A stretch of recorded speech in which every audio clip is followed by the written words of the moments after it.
out of the gate, Loki season 2 episode 2 reminds me of James Bond and Doctor Who. I mean, there's a scene during the opening sequence back in 1977. We have a moment whereby Loki feels actually like James Bond.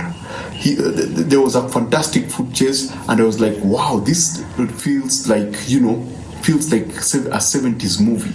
Not in terms of how it looks, not in terms of how it's shot, but just the nature of action during that particular scene. There was that one foot chase that I was like, yeah, this is James Bond.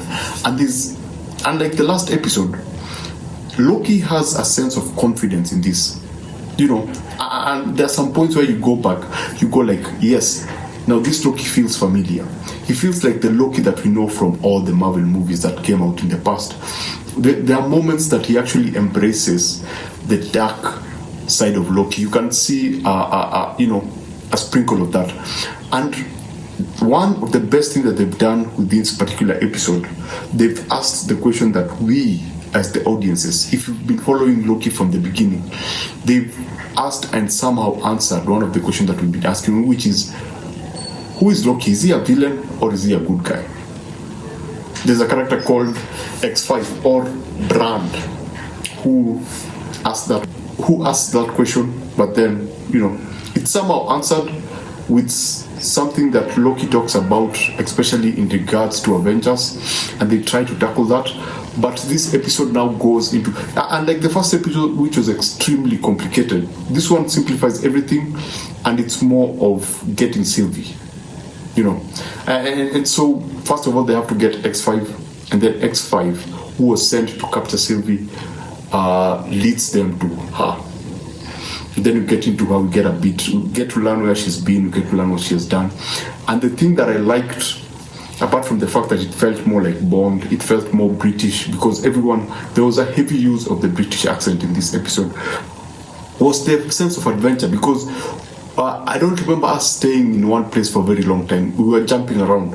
If we were not in Obi's office talking to Obi, then we'd be back at the TVA with the people, then we'd be in 1977, then we'd be in 1982, and then we'd be at the McDonald's, inside the McDonald's, then we'd be out of there, we'd go into this other place whereby a part of TVA had gone rogue, and now they wanted to prune everything, so they had set up this place and they were just taking out, pruning all, the timelines that came out of the timelines that lost control. So I felt like it kept refreshing itself. Everything didn't feel boring. It didn't get boring at one point where you go like, yeah, we are staying here too much. There was always a sense of moving from this or this.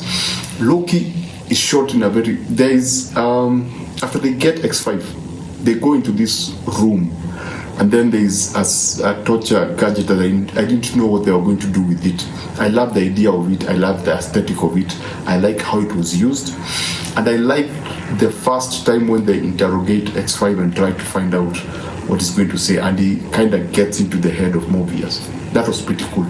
So this was a solid episode. It was much more digestible, much more comprehensible.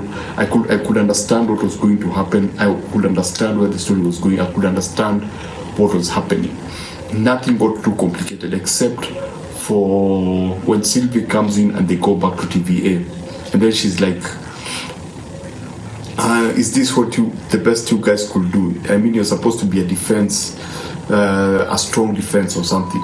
Then I ask myself, Sylvie, you are the cause of all this. If we actually think about it, she was a part of the reason all this happened.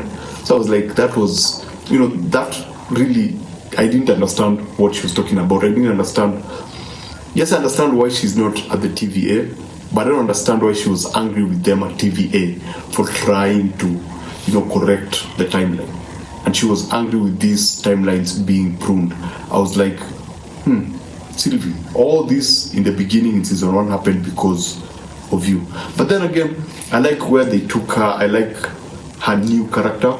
She feels more conflicted, but it's still Loki. But she's not conflicted. She knows where she needs to be. She knows where she wants to be, but it's not yet clear where she needs to be.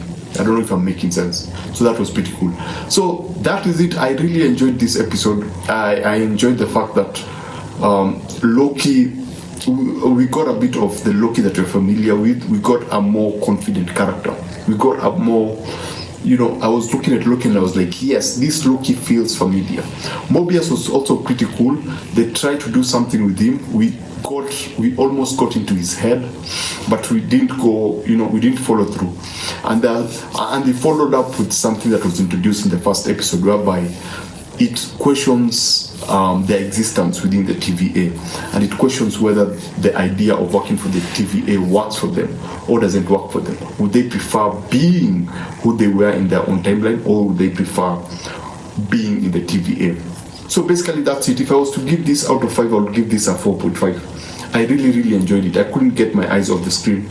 I loved following. I wasn't looking for adventure. I really enjoyed Obi. Obi as a character, I think, is one of the best casting so far, because he's a very likable character. He is just an interesting character to watch. The way he behaves, the way he talks, the way he moves, all his actions, and his role within the film is a very intriguing one. He plays more of an exposition, but then he does it so very well that you don't feel like it's exposition. He puts you into frame on what's happening and what could be dangerous or what could work. Anyway, 4.5 out of 5. Fantastic episode, fantastic look. 1982 with the costume design, and 1977 with the costume design and set designs. So basically that's it. Remember to always watch what you enjoy and enjoy what you watch. Thanks for watching. Please subscribe, support the channel. If you are here for the first time, I would urge you to follow me. Why? Because I'm going to review more stuff. As I'm going to be reviewing more episodes, and I'm going to create a playlist. In the meanwhile, you can watch this video that explains Castlevania and why Castlevania Nocturne didn't work for me, and the reason that I feel that Castlevania Nocturne was not a stronger show than the first Castlevania. So that's it. Thanks for watching. See you in the next one.